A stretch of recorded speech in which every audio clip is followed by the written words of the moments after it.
Good evening, says Mary Jane Doe. Hello. Hi. So I am just fed up, you guys. I'm fed up. And I'm not saying that all these family murders or MURDERs and unalivings are due to having a gun in the home or pew pew. But guess what? I read some literature last night because in case people don't think it's more prevalent, since 2021, there's 73 in 1 year of the familial, they're called familial annihilation. The reason I wrote, killing the whole family and then himself is predominantly the man. And it's due to different reasons. I'll read an article I found in the Indy Star. It's due to, you know, impending divorce, maybe, right? Just plain revenge, financial issues, um, major narcissism. So they feel like the husband or boyfriend that if they no longer want to live, then the family doesn't need to live. And then also, with the narcissistic behaviors, these perpetrators that do this, these so called family members, um, think that the family can't go on without him. So they decide to off the whole family. So there's all this stuff I read last night. And of course, in America, this is much more prevalent than Australia, the UK, and other countries because we have so many pew pews. I'll just say firearms sounds better than pew pew. Firearms allowed in the States. It's just a fact. I do know that, like over in Germany lately, there's been a lot of, stabbings and stuff, and also in Australia. But the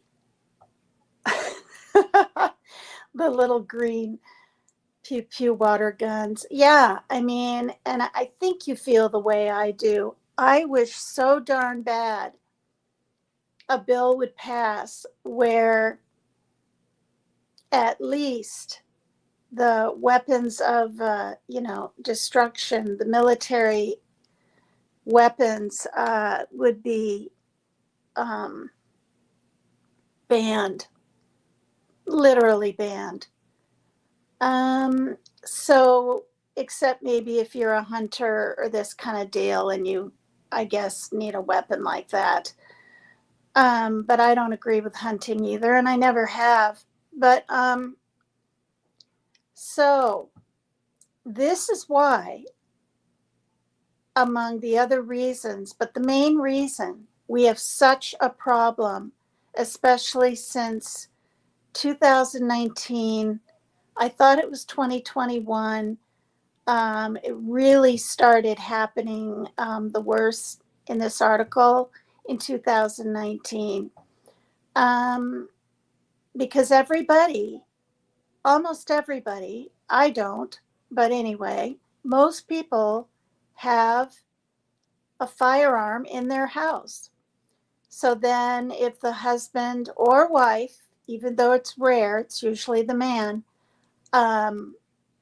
gets, drunk or high on drugs or just pissed off or whatever, they can go grab that weapon instantly and annihilate their entire family like that. And it's all over the United States. I read an article on a family. The father took out his son and daughter and mother before turning it on himself. The weapon in Bloomingdale or Bloomington, I think, Indiana. And that was just a couple years ago or so. So I don't want to give, hi, Max Smith. Hi. And I know people aren't going to agree with me. They're going to think, oh, it's mostly mental illness. Well, a lot of it is, but it's also quick, easy access to these weapons. And we were talking about, the topic was fear at the AA hall a couple of weeks ago. And people were talking about how you almost can't even just say hello to someone on the sidewalk. But if you do, or in the business halls, depending where you work, a man was stating this, an older man.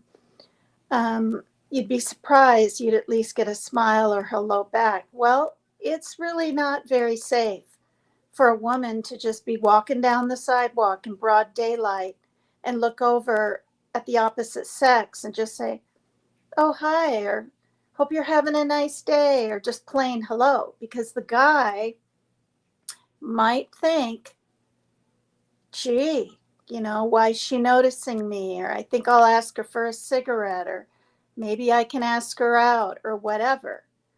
What I've taught my daughter is don't initiate the talk when you're alone, or whatever.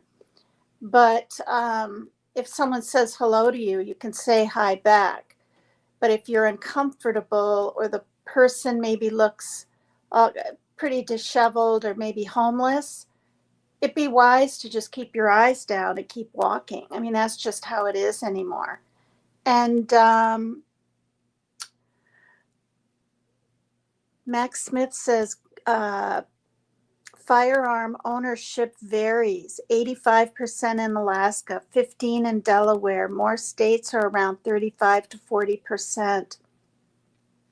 Well, what they found is that because there's such quick, easy access to having a weapon in the home, it's easy to annihilate your whole family. Boom, boom, boom, out of whatever reason.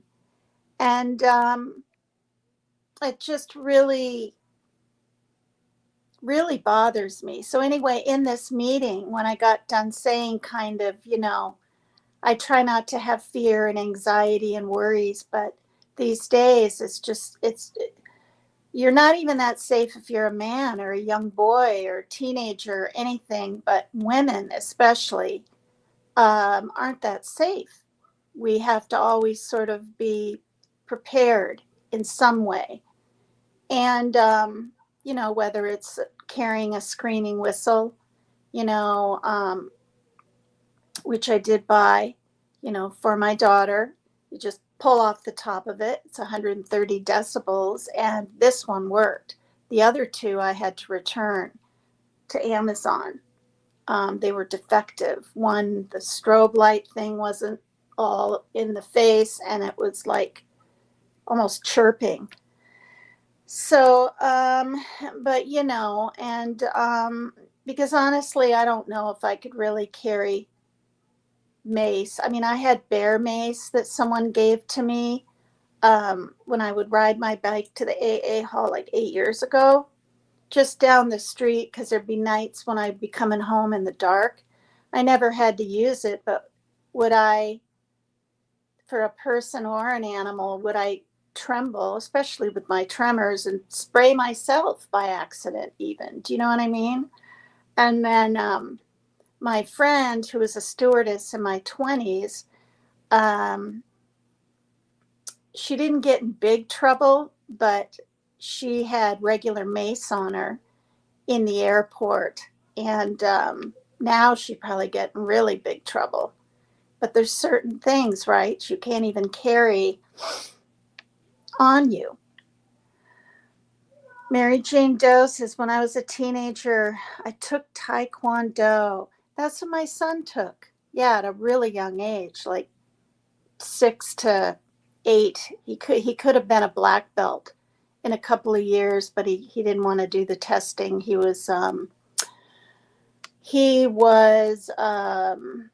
one more stripe in the red, I think it was, or no, brown, to become a black belt. Is that how it works?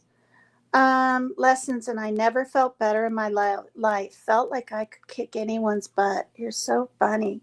That's really good. And they actually told me that at the hall, these men that were talking to me. But the first thing they said, they both walked right up to me and said, you need to be armed. These days you need a. And I told him straight up, I said, my son gets depressed. And he's had suicidation, right? In the past, the ideas of it. And I don't want one hanging around. We keep sticks in the windows and our door is locked 24/7. It is locked.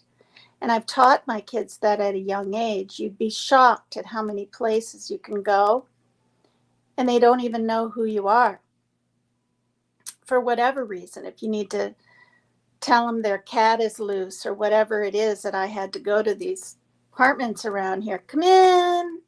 Are you kidding me? And they have kids. So Max Smith says men need to be careful. One wrong comment on the cooking or her new dress. Watch out. Yeah, I mean, and this is not a bashing men channel. I've covered a whole series on domestic violence and even men, right? Many men get abused by women horribly, their lives threatened and everything. It was 15% or 17 and 80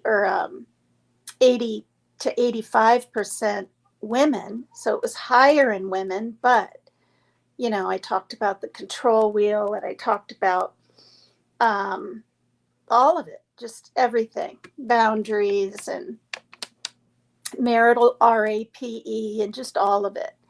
That was actually last year sometimes.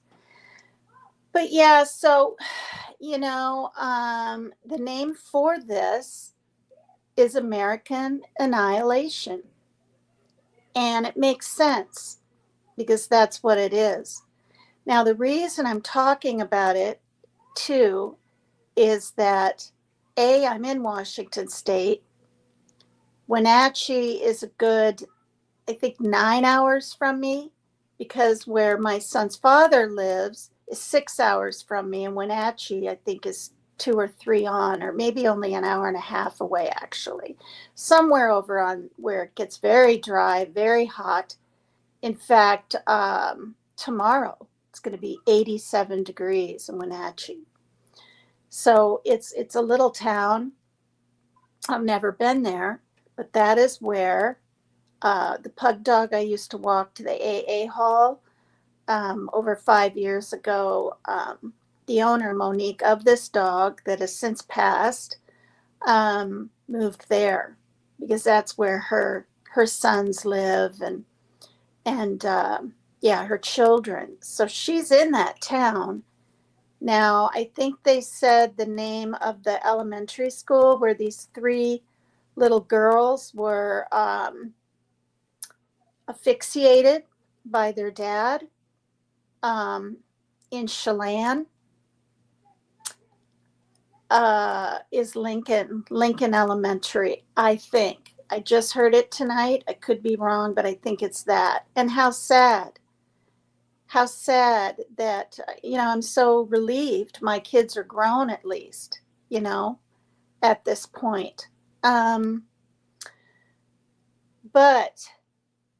this is just another situation of a man offing his children. Now, granted, he hasn't offed himself, but guess what?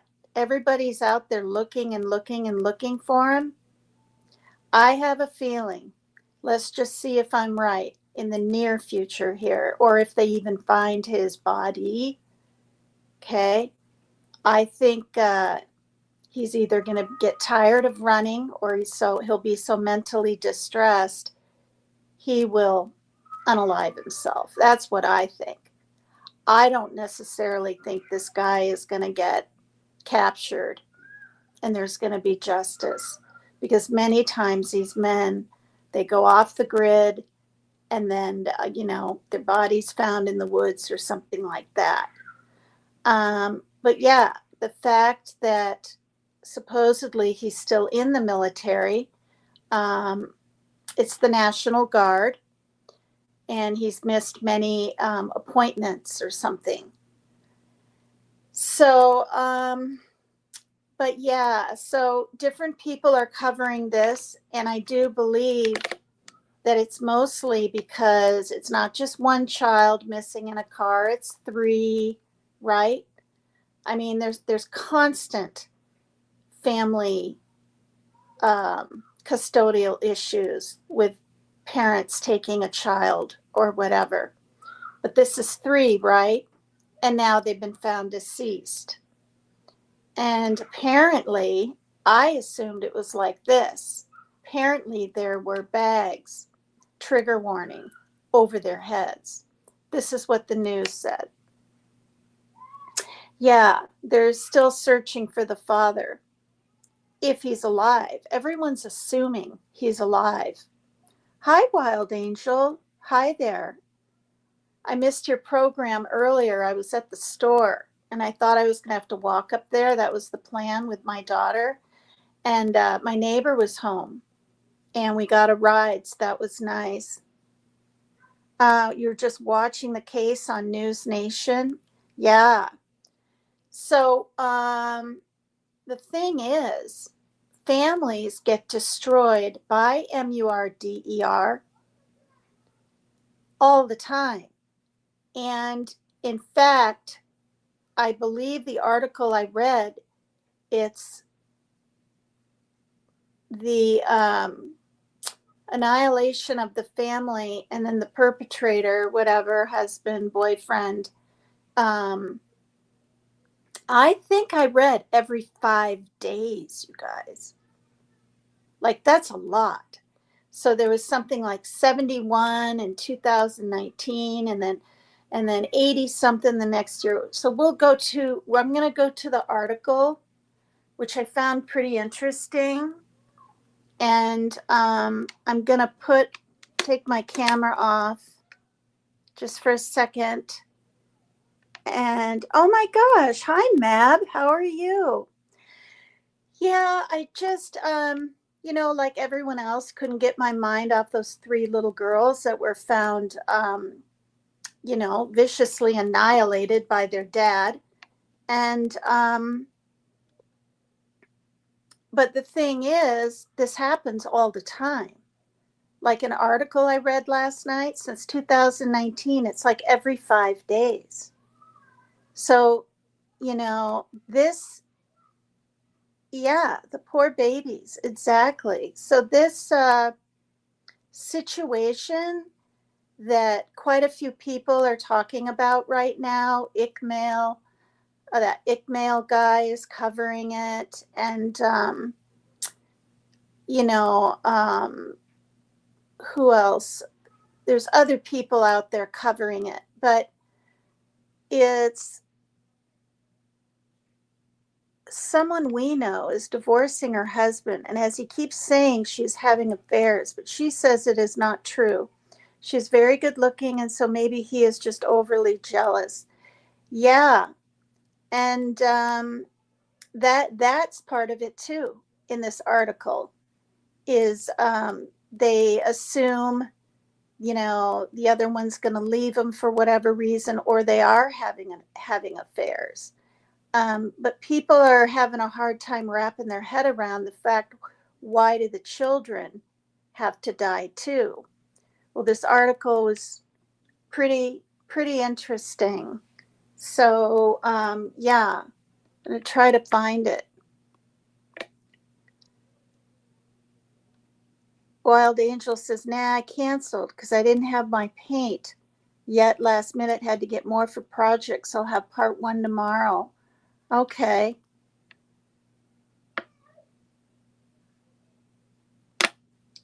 So yeah, I was like, okay, I usually go to bed around 10, but I couldn't stop thinking about all of this and how people are just mesmerized with this case. But the thing is, it happens all the time. Like, just this happens a lot lately. And they also saw real prevalence in this since the C disease hit. We all know this, but domestic violence cases went way up. And yeah. So, hello to the 15 in the lilac fields. Thank you for being here. And I am going to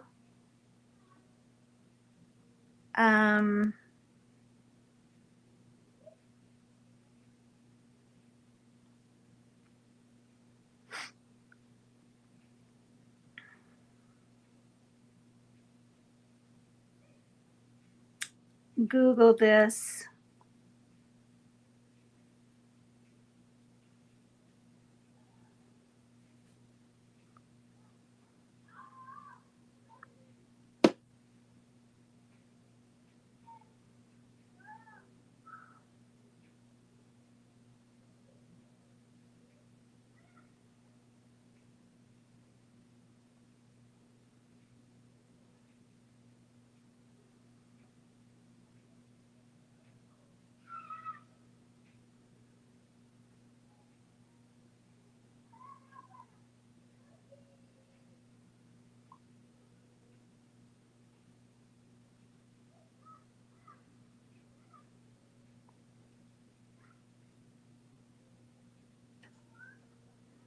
Okay.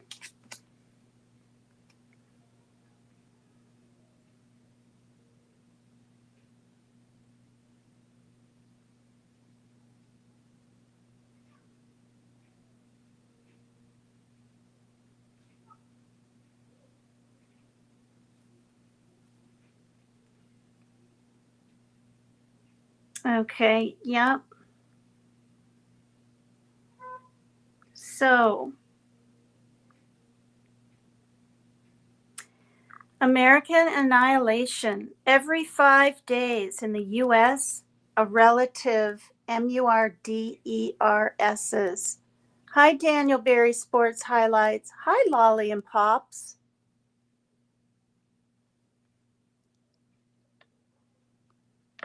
Oh, hi, according to Leanie. I look up and a few new people jumped in. That's nice of you guys to listen to these depressing facts. Okay, so first of all,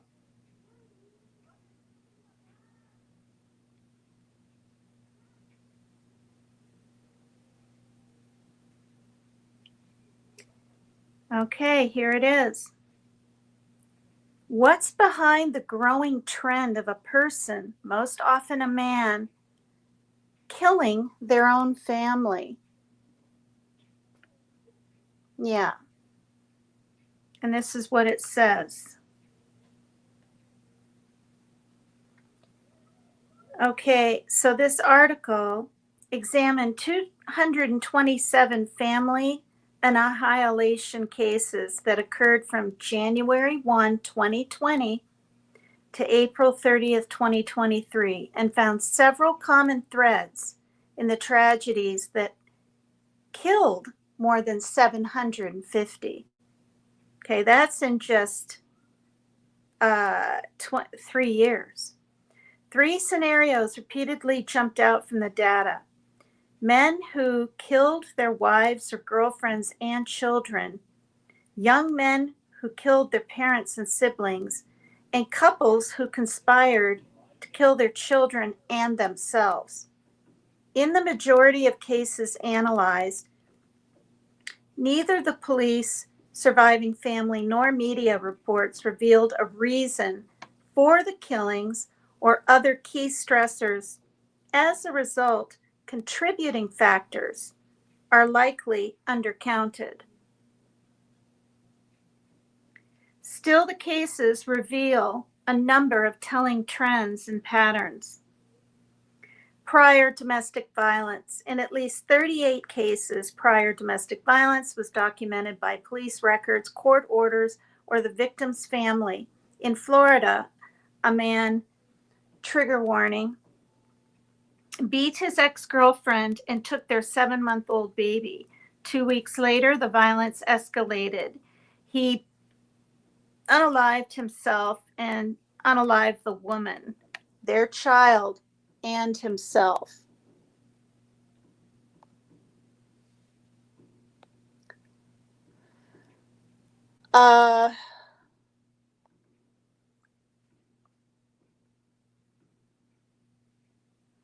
Prior criminal history. At least 34 family annihilators had prior criminal records. Their crimes ranged from misdemeanor, drug and theft offenses to felonies like aggravated assault, animal cruelty, RAPE, and manslaughter. A Tennessee man at the center of a child abuse investigation Murdered his wife, his 17-year-old daughter, and himself the week after a grand jury indicted him. Divorce is a trigger. Yes. Hi, Freeside. Mental illness and stress disorder, which they're I don't know, like I saw an entire thing on it on the news in Washington, Seattle News tonight about the guy that did that to his 3 little girls, because apparently he really loved them at one point. But yeah, nobody can understand it. And the father said that since he got back from a tour in Iraq, he was, not okay, was having pretty bad issues. Yeah, you have a great wife, Mab. Wonderful. Divorce does suck. It does. Mental illness and stress disorder. In at least 33 cases, perpetrators reportedly had mental illnesses, including depression, bipolar disorder, post-traumatic stress disorder, and schizophrenia. An Arizona man shot his wife and 11-month-old daughter. He told investigators he made a deal with a spirit to unalive his wife so they could be together forever. Okay, so these aren't even some of the ones with the unaliving of themselves after. Jealousy and control. And this was a big thing that I read last night. It's about control, right? If the man can't have you, no one will type deal. In at least 14 cases, perpetrators reportedly murdered out of jealousy or to control their victims, most commonly when a female partner tried to leave the relationship. A South Carolina man shot his ex and her daughters after she went to the beach with another man. These are just little snippets. Money and job problems. So like the one in, I believe it's Bloomington, Indiana, that I read about, and Leanie's from Indiana. The man had cancer and then beat the first kind of cancer he had, and then he got a second cancer, which I think was prostate, and the wife went with him to doctor's appointments and everything, and it was there for him. But then things started falling apart with them, and she wanted to leave. She wanted to be happy. And like we all know, the most dangerous time in a domestic violence relationship, the most dangerous time is when you try to leave. And I learned that in the New Beginnings class that I took for domestic violence about 17 years ago or so. Yeah, according to Leanie, cash and property can be an issue too. Mab, I'm from Indiana, going back soon. Oh, to see my mom. Still got 4 parents at 62. That's right, you're exactly my age. I'll be 63 on the 27th. It's crazy. Yeah, according to Leanie, yes, sir, I walked away from everything, took nothing after 17 years, only 2 trash bags of my clothes. I just needed out. Yeah. Yeah, seventh time of trying to leave. That is the average. I remember hearing that in New Beginnings. Nice. A happy birthday to your stepdad, Matt. So, in at least 8 cases, money and job problems, perpetrators were facing money problems, job loss, or even eviction. An Oklahoma couple with $138,000 in student loans debt. Unalived their 6 children and themselves. See, this is what I mean. Like, this has been going on for a while. And actually, like Max Smith brought up, a family in 1975, it happened to, right? Except he STABBED'd them all. I think you said, Max. Drugs and alcohol. Only 4 perpetrators. Okay, this is out of their study. I'm sure it's higher now. Reportedly had drugs or alcohol in their systems when they unalived their families. A Colorado man said he blacked out from drinking tequila when he unalived his mother and teenage siblings. Serious illness or debilitating conditions, and this is what it was like for the husband or whatever in Indiana.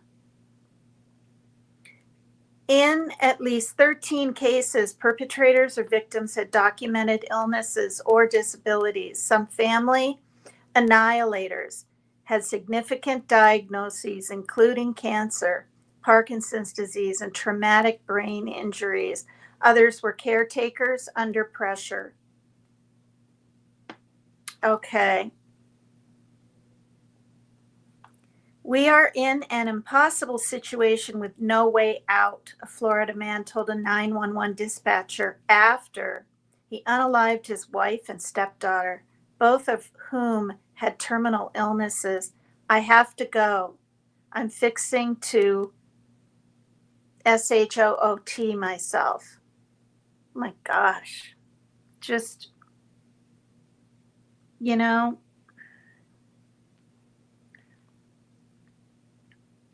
so yeah.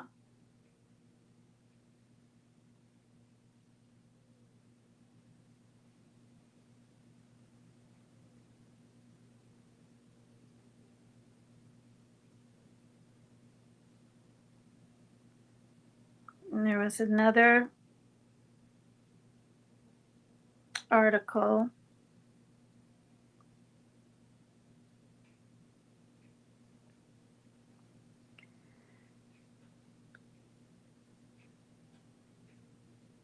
Why can't I?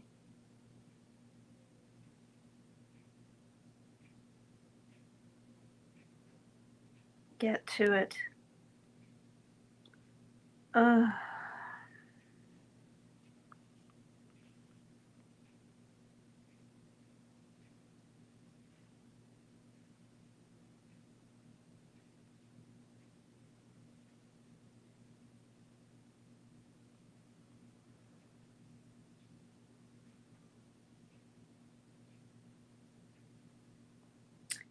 Okay, so, and then we have all the others. Yeah. Okay, that wrestler guy, right? And Watts, and but he never did himself in. So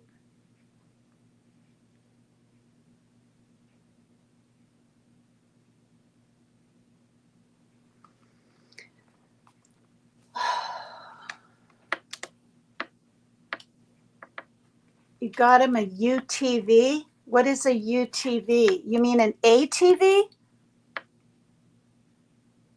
Here it is. This is what I read last night. Bloomington. It's not, Bloomington, not Bloomingdale. Bloomington, Indiana. Okay, at first, Lauren Hash thought her best friend was sleeping. She opened the door to Emma Mumper's bedroom.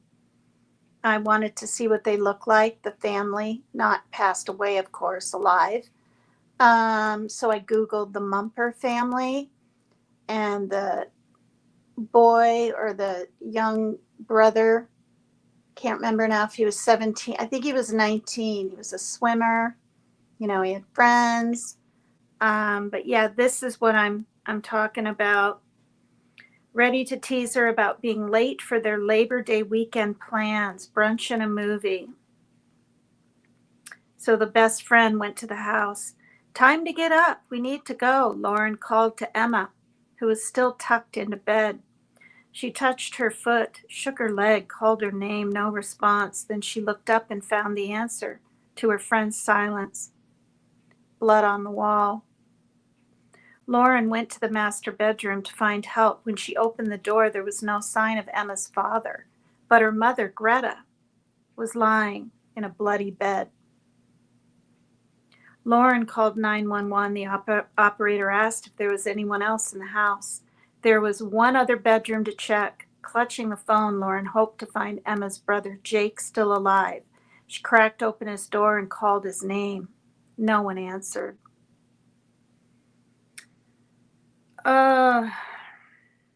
Lauren went back outside to her car to wait for the police.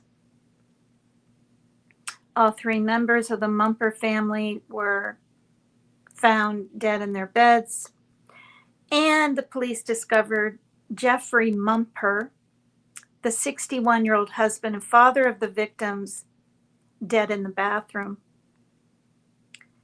So they recovered the body of Mumper and the handgun, and they got a clearer picture that he shot his wife, son, and daughter in the head as they slept and then turned the gun on himself. He spared only the family's cat and dog. So this is a case of the MURDER/SUICIDE, which is unbelievably prevalent. It's coming in like every single week. There's a new case in my email. And so then it says, but what Mumper did has a different name, family annihilation, and it appears to be growing, predominantly an American phenomenon. Oh, nice. Skid steer and getting ready to buy another tractor. You said I want a UTV. I think you mean ATV, right? Well, hi, Turtle Gang. Hi. I tried calling you the other night. I'm pretty sure it was on the weekend. You were probably gone. Here's a picture of him, the mother and the daughter, before they were passed. MURDERED. So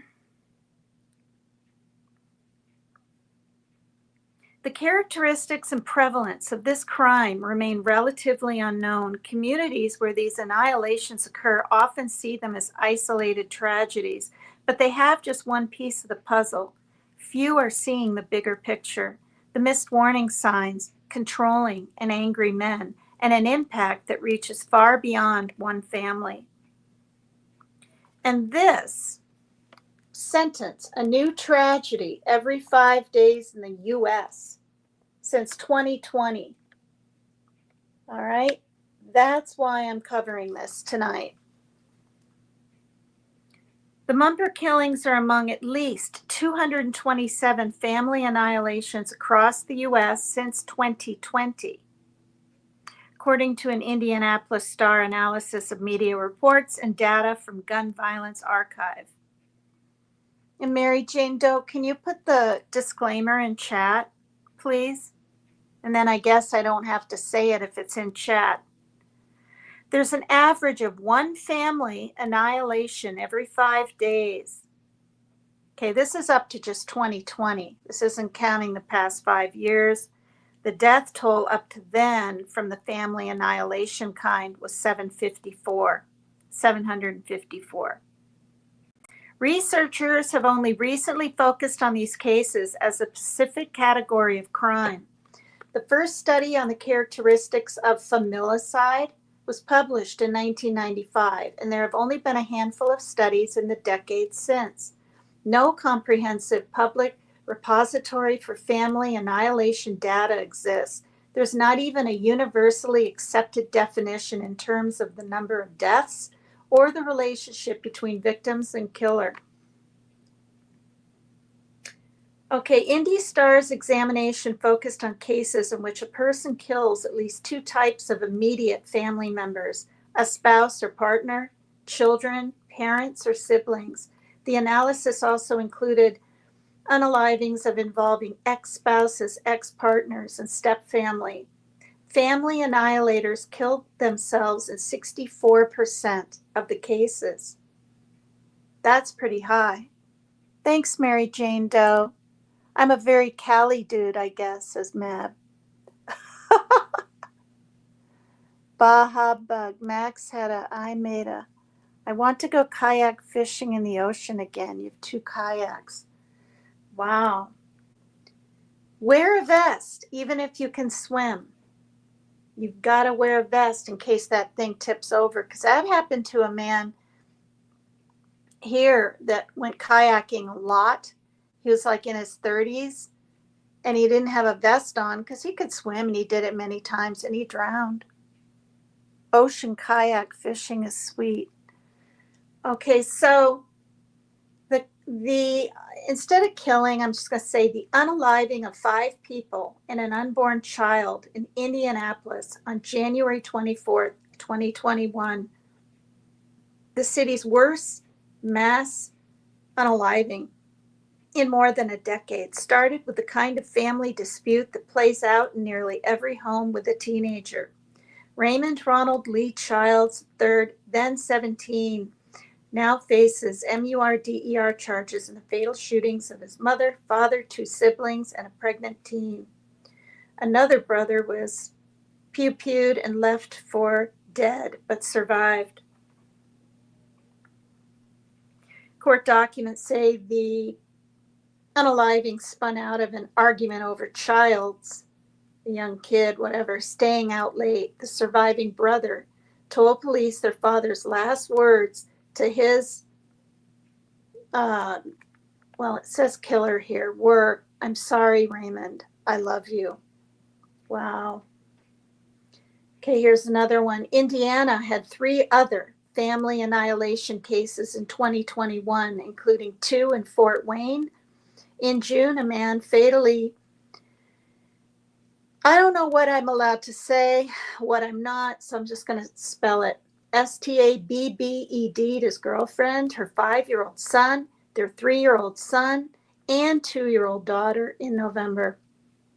20-year-old man, unalived, pew-pewed and killed his mother, father, 15-year-old sister, and himself. See, this is what I'm talking about. Hi, Team Rose. Hi, everybody. Wow, I'm glad I came on so late. I mean, for me, usually I'm going to bed in like 2 minutes. But I don't know. I just felt like I needed to cover this and kind of like get it done because it's a real problem. And I'm going to say it again, you guys. And I know a lot of you have your own firearms in the house. But it's one reason it's so prevalent is the quick access to just grab it out of anger or drugs or the divorce or someone's leaving. So yeah, leashes on everything. Hello. Wow. I know I was trying to go to sleep, but I can't. So I'm up now, lying in bed listening. Thanks, Team Rose. Okay, so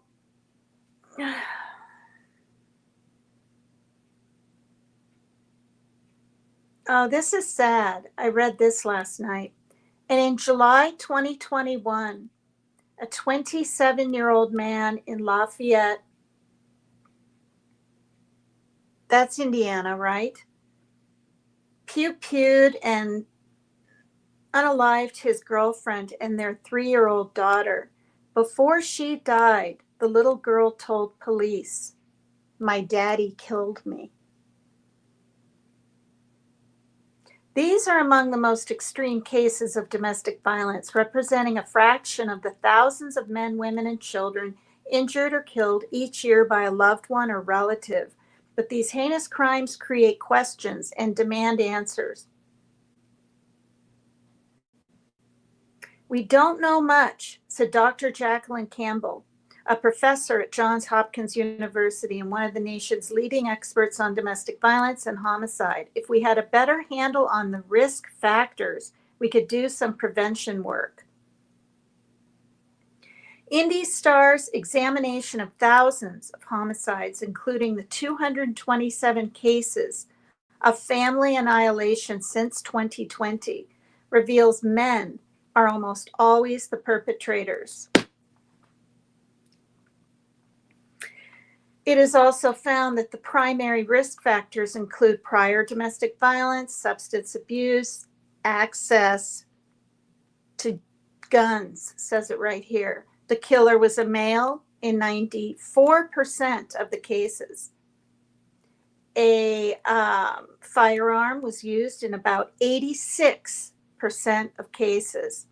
Other methods include STABBING, strangulation, blunt force trauma, asphyxiation, and arson. More than 3/4 of the cases occurred in the South and the Midwest. Texas had the most, 33, followed by Florida, Arizona, and Ohio. Only 10 states and the District of Columbia had none. We like to think of the family as a crucible of love and affection, criminologists James Fox and Jack Levin wrote in their book.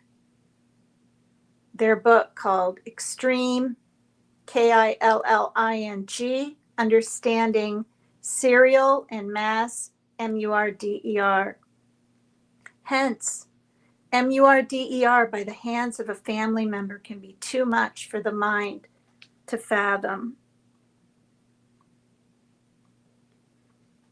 But it's happening across the US, and the number is going up by the year. There were 62 cases in 2020. Here are the numbers. In 2021, there were 62 cases in 2020, 61 cases in 2021, and 72 in 2022. There already were at least 32 cases in 2023 through the end of April, a pace that could lead to nearly 100 incidents this year. So this was written in 2023.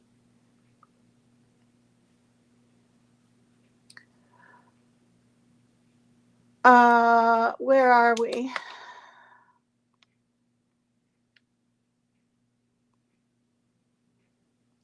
Those damn men. You're funny.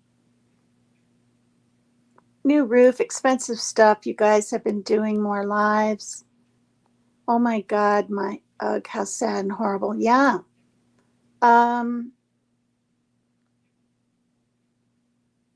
Team Rose says to Mab, I found out that I can get off the grid in town. I'm so happy about that. I can get solar panels and a battery pack and get away from the evil electric company. Yeah.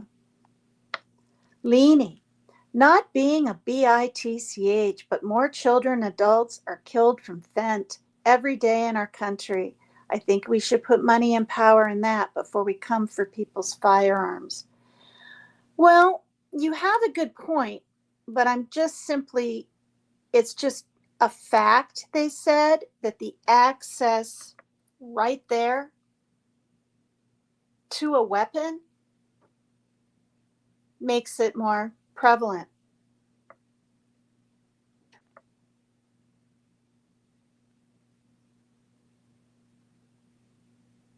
Mab, you need to go to Maine and help Team Rose with a roof.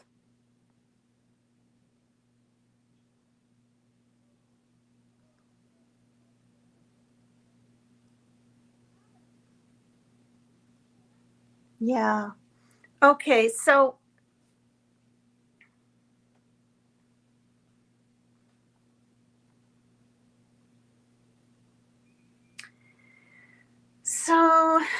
Jeffrey Mumper, the man who killed his family in Bloomington, Indiana, was a quiet and socially isolated. He worked as a medical physicist at IU Health Center Radiation Center and previously as an adjunct instructor in Indiana University's physics department. The 61-year-old's motives in unaliving his family remain unclear. In the face of impossible questions, they're only theories. Family and friends say Mumper was facing a late-stage cancer diagnosis and an impending divorce. Greta Mumper's nephew said, "I wonder if he wanted to take the family with him in death." Others recall an emotionally abusive marriage. Greta Mumper's close friend Susan Stevens described Mumper as a passive-aggressive and unsupportive husband. She said he left Greta to take care of everything in the house, the kids, and her ill mother-in-law. Greta used to say that he could be selfish. When she had concerns about the kids, she was basically on her own. It was like he just couldn't be bothered.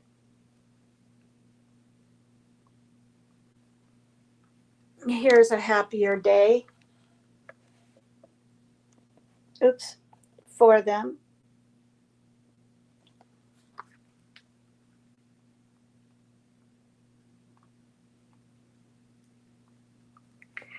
Stevens said Greta had been unhappy in the marriage for at least 10 years. Greta wanted to divorce him. He wanted things to go on the way they were. That wasn't enough for her anymore. She wanted to be happy. Greta's plans to leave the marriage were put on hold when the family received Mumper's cancer diagnosis, Stevens said. Instead, she stayed and took care of him. She was there for every doctor's appointment. She drove him to stinking chemo, says Stevens, crying. She got pew-pewed in the head. That's what she got for her compassion. A week after the MURDER, Stevens was among relatives and friends who returned to the Mumper house to collect what was left. Mumper is spelled M-U-M-P-E-R. Everything appeared normal until she passed through the living room. There was a card on the mantel dated August 28, Greta's birthday. She opened it and read the message from husband to wife, written just 9 days before the MURDERS's. "Happy birthday, Greta. I love you," Mumper had written. And this is where, when I said the men can be very narcissistic, killings driven by a very narcissistic orientation. What makes a person, most often a man, kill their family? It's a very narcissistic orientation, said David Adams, a Boston psychologist and the author of Why Do They Kill? Men who MURDER their intimate partners. You're basically saying, I don't want to live my life, and I don't want anyone else to live either. A distinct profile emerged from the Indy Star investigation and other research. The family annihilators' violent actions are rooted in their failures, insecurities, and inability to control their fate. Circumstances such as impending divorce, financial difficulties, illness have robbed them of the life they had imagined, so they decide to take the lives of those closest to them. And here's a grid. Men carried out 94% of these situations, family annihilations. And it says they're all kinds of different people. They're insurance agents, high school students, pastors, former police officers, stay-at-home moms, gun instructors, football coaches, actors, engineers, welders, veterans, golf caddies, school custodians, emergency medical technicians, border patrol agents, and more. Many of these KILLERSs, perceived as educated, hardworking, and family-oriented, flew under the radar of law enforcement, neighbors, their communities, and even their own families. While every case is unique, a 2014 literature review identified common motives in family annihilation: suicide, immortality, control, and revenge. In some cases, an annihilator plans his wife and children's deaths as an extension of his own. suicide, believing the family cannot go on without him. And that's what I covered before I started reading this stuff. Other times, according to the Journal of Family Violence, he wishes to immortalize his family in death and protect them from experiencing hardships or failures. Finally, there are cases in which a perpetrator is enraged at a spouse or partner, angry at their attempts to leave or believing they have been unfaithful. See, that's made me really kind of nervous, Max, when you were saying that you have a friend that's, being accused of that by her husband. Not that he's going to do anything to her, but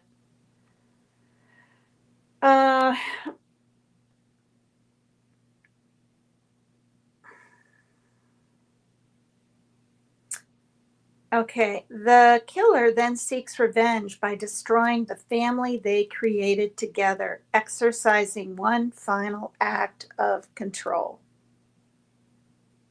In Mumper's case, Adams said he may have struggled to come to terms with his own impending death from cancer and decided to take his family with him.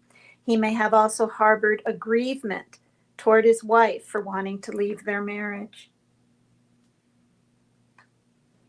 The typical family killer is more likely to be concerned about losing control over more than just his wife or family. His concern is more often with losing control over all aspects of his life. That's from a forensic psychologist, Charles Ewing wrote in his book, Fatal Families, The Dynamics of Intrafamilial Homicide. He is a man who, in his own eyes, is or is about to become a failure. Ewing notes that these types of MURDERSs strike a symbolic blow against the institution at the heart of our social order, the family. We can and do take all sorts of steps to minimize the risk of being MURDERED'd by strangers, yet there is very little, if anything, we can do to reduce what is for most of us the much greater risk of being KILLED'd by members of our own families. Every intrafamilial homicide is a reminder that even in safe neighborhoods, behind locked doors, and protected by alarms and weapons, we are all vulnerable.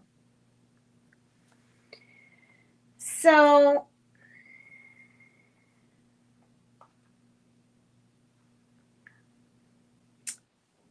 and then I won't read this. It's looking back for missed signs, and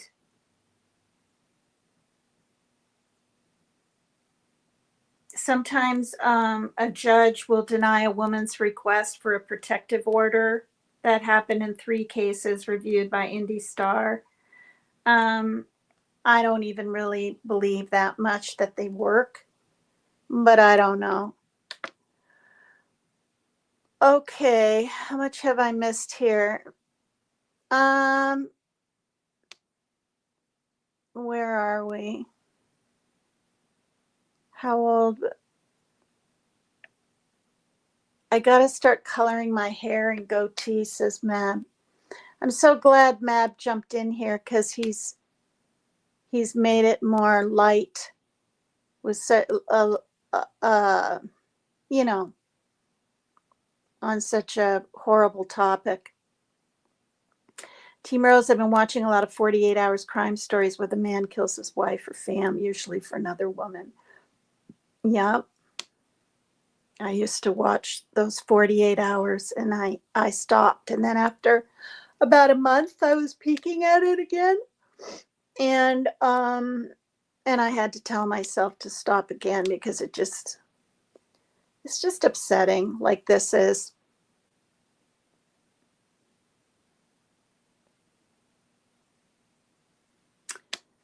Okay, so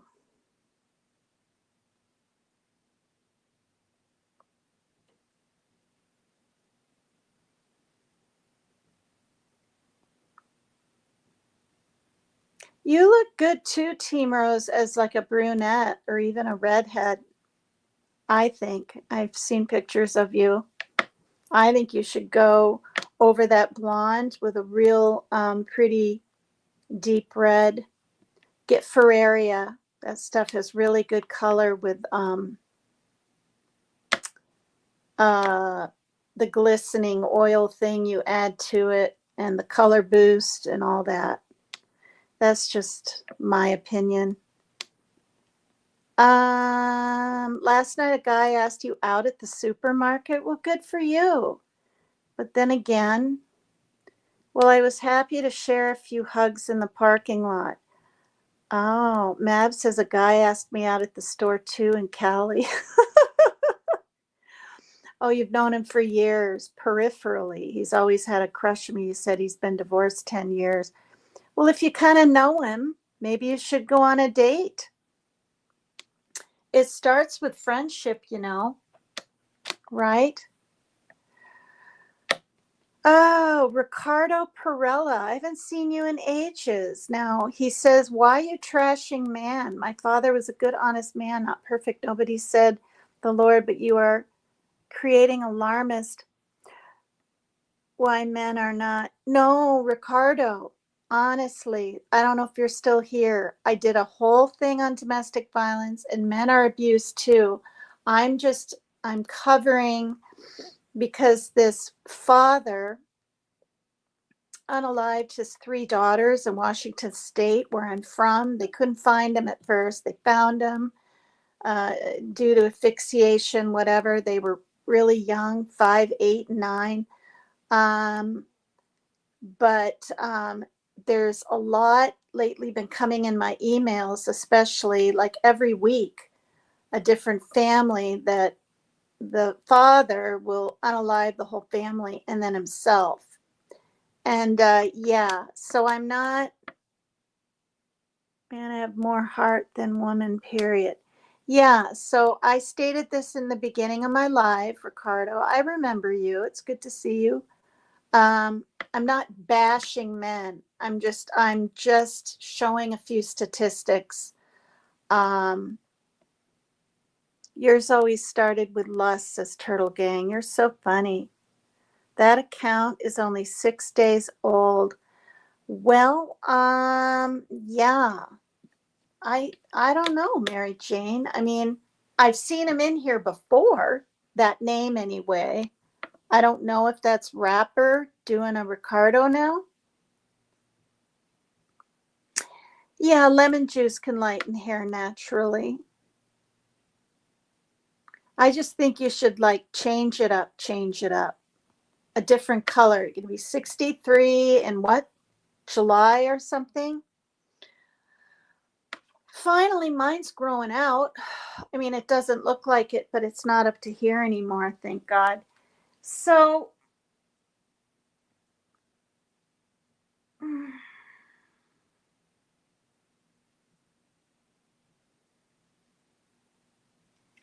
yeah,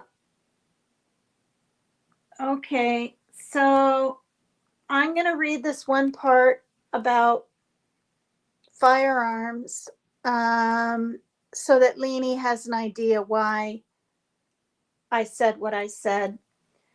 Says they're almost always done, these family annihilations. It's right there, done with guns. And it says family annihilations appear to be a predominantly American phenomenon that may be related, at least in part, to the country's high rate of gun ownership. The US has 3 times more family annihilations than Canada, 8 times more than Great Britain, and 15 times more than Australia. Owning a firearm on you or in your house is highly related to domestic violence homicides, said Campbell, the expert from Johns Hopkins University. They're almost always done with firearms.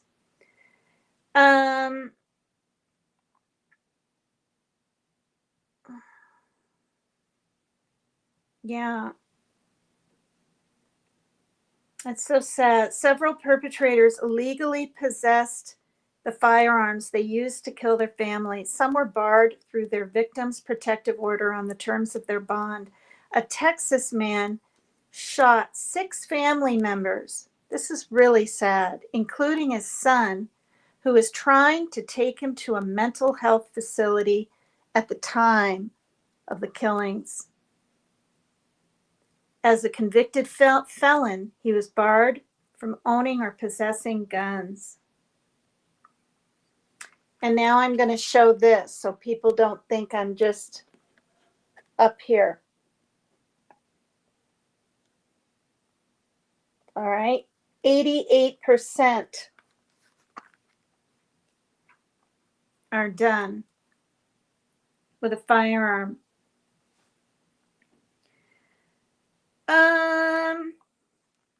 And this is depressing. This is just facts, you guys. A recent study in California found that people living with someone who owns a handgun are 7 times more likely to be shot by their spouse or intimate partner. The vast majority of victims in these intimate partner shootings, 84% in all, were female. Women bear the brunt of any secondhand risk that flow from firearm ownership. The professor of law and health policy at Stanford University. And so do children, says right here.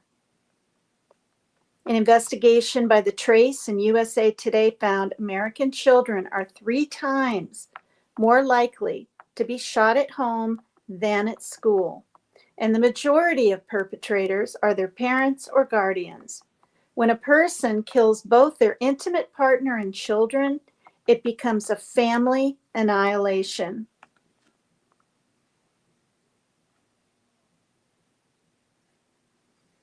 Like other forms of domestic violence, family annihilations appear to be on the rise since the pandemic.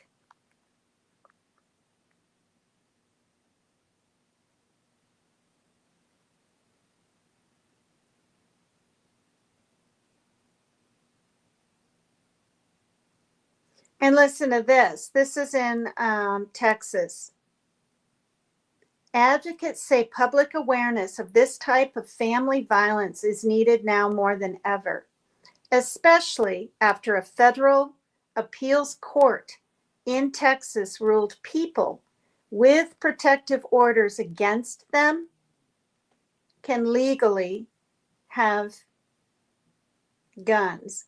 The judge who wrote the opinion said gun restrictions for domestic abusers would be an outlier that our ancestors would never have accepted.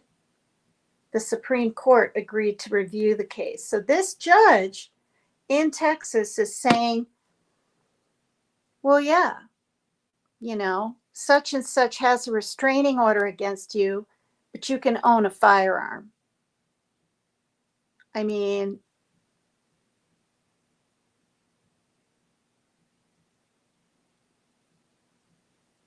I don't know. Like think about it.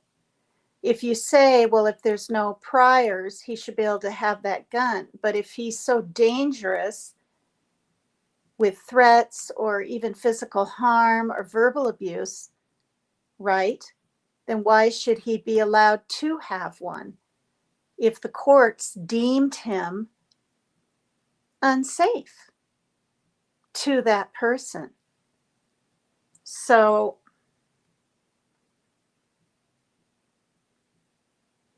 Karen C. Burton, the Homicide Reduction Strategies Coordinator for Indiana Coalition Against Domestic Violence, said the appellate ruling will cost lives. It's a natural conclusion, she said, that there will be more familicides. So,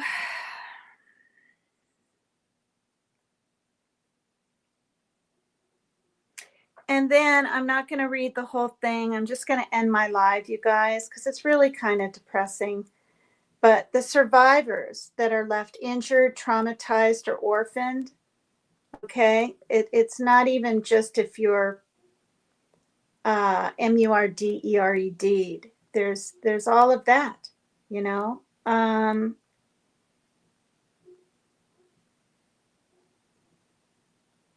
So most family annihilators never face justice. Their victims are forever silenced, unable to testify about what happened to them. The lives and memories of those killed are indelibly tied to the hands that took them. Unanswerable questions eat at those left behind, including what, if anything, they could have done. Police follow-up is rare, especially when there's no suspect to arrest or convict. With tight budgets and other active cases, departments move on. There is no closure. Then there are the survivors, injured, traumatized, and orphaned. Oh, Lord, I'm not going to play my unapologetic Tina outro song. It's just not appropriate. This is something for us to all think about, though. And, you know, we all knew, I mean, let's be real. We all knew that if these guns of mass destruction can be on the streets and people can just get them, however, or these ghost guns or whatever are out there, you know, we need rules and regulations. That's my feeling. Do I think everybody should be able to be armed if they need to be? Yeah, if they're, you know, mentally stable and have gone through what they need to go through. I mean, you have to be a certain age to smoke, to have a drink, whatever. But I mean, kids, they can, through the cracks, get weapons. And I think it's really scary. So we all knew there'd be more school shootings. And sure enough, there have been. And I honestly think, as far as Congress goes, until it's their child, their grandchild, their family member, they're not going to do anything about it. And that's what happened to, was it the governor? Team Rose might know, in Maine, when that one shooting happened. He's like, we got to do something about this. So I can't remember. I just can't, Rose. If it was a school, I can't remember what part of Maine, but I think it was a good year and a half, almost 2 years ago. It might have been a school. But anyway, yeah. You got abused mad? That's no good.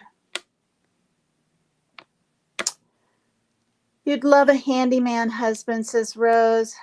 Yeah, you do well with auburn hair. You know, honestly, okay, I'm just going to say this. Blonde hair on some people, especially as they get older, not necessarily you, Rose, but it makes the face look a little washed out. Do you know what I mean? Not washed out, but pale, whatever. And if you had some kind of auburn hair or whatever, I bet your blue eyes would just pop even more. I think you should go for it. The chemicals will hurt your scalp. Well, I mean, you don't do it all the time. I've been dyeing my hair since I turned 27, and I know it's not very healthy, but I don't blow dry it. I don't brush it all the time. You know, I've had long hair, I've had short hair, I've had different colors, but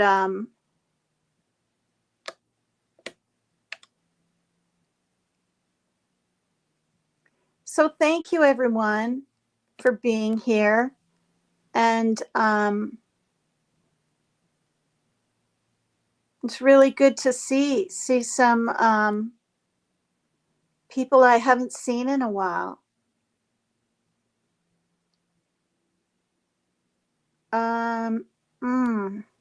Glad you're here, Ricardo. Not trying to upset you or make you, you know, feel bad.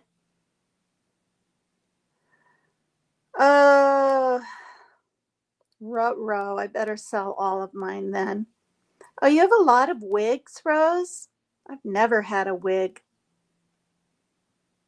Yeah, put your auburn wig on. You'll probably get a lot of compliments, and then you'll want to dye your hair, and you'll probably, like you said here, start talking in a New York accent. New York.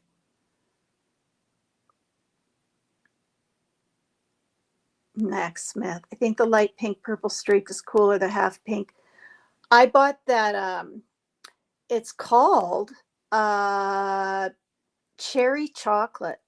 And I'm not kidding, which is kind of similar to what this is right now. Somebody said this is like a cherry Coke, because it was too dark before. So then I just did red highlights, not highlights even. I just dyed my hair red on top of this blackish brown.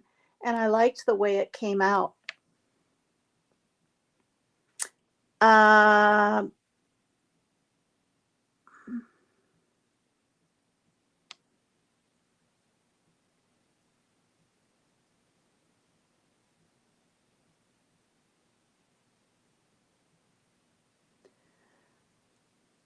oh, true. Our Second Amendment is for overreaching government, really. Much tougher. We have like 2 million here in the US, so not really that bad. 35 million in Canada, not sure about. Nowhere near what we have. Oh,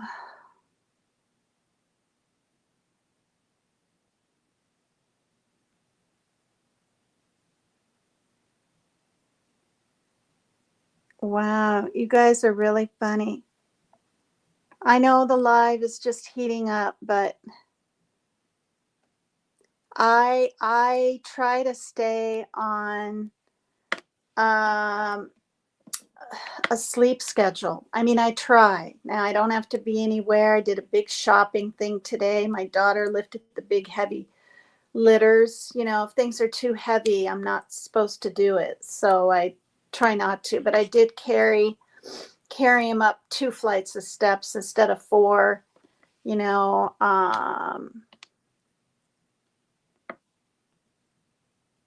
Yeah. Hi, Veritas Trismegistus. Good to see you too again. Yeah, the wife I can understand, not the kids. Well, yeah, and I mean, a lot of times, it's to get back at the wife, right? That Chad Doberman case. And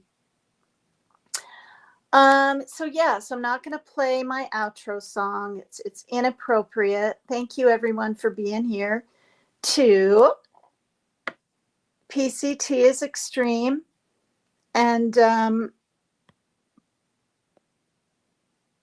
I wasn't even going to go live because it was getting later, but so tomorrow I'm reading out of my mindfulness book, you guys, for the ones that don't know, Mab and maybe Rose and Turtle Gang, about the heart and being mindfulness and trying to let things go and speaking your mind, but it doesn't have to be with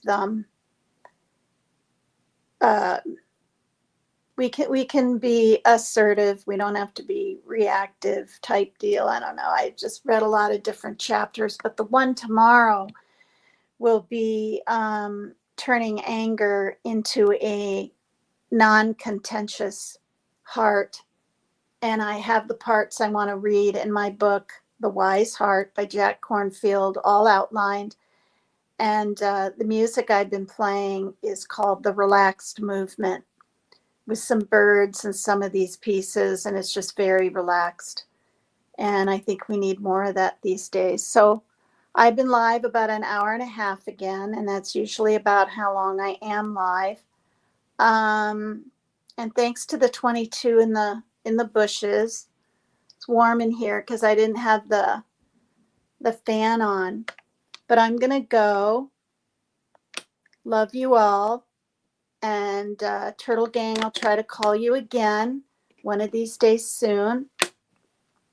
And enjoy the warm weather that's coming. At least it's coming over here on the North Pacific side. There's some flooding in Vegas, apparently, either coming up or the last couple of days. It was on the news. And prayers to all those that need it. Hi, Stiggy. Yeah, please come visit again, Mab. It's really good to see you. And if you see Three Dot out there, tell him to come over and say hi. It's been a few weeks. All right, you guys. So prayers to that poor mother who's going through horrific stuff, just like Chad Doberman's wife. Hi, Wild Angel. Thank you. Hi, Justice Jane. Wow. Thank you, everybody. Yeah, people are up and can't sleep. Flooding, it dries up in 10 minutes, says Turtle Gang. You're so funny. People already know who you are, Turtle Gang. You told me that. So, but I'm not saying who you are. I'm roasting. I'm sweating. It's just hot as heck in here. So yeah, just make sure people in your family are stable, I guess. If you have a firearm, keep the stability going. I cannot stand that story. How could those cute little girls be gone? I know. Tina, take a cool shower. I should, but I'll just turn the fan on and get some sleep. You have the fan going when you're, yeah. And I mean, I usually do. I just had the washer and dryer going too. So yeah, so hopefully I'll see you guys tomorrow. Thanks for being here.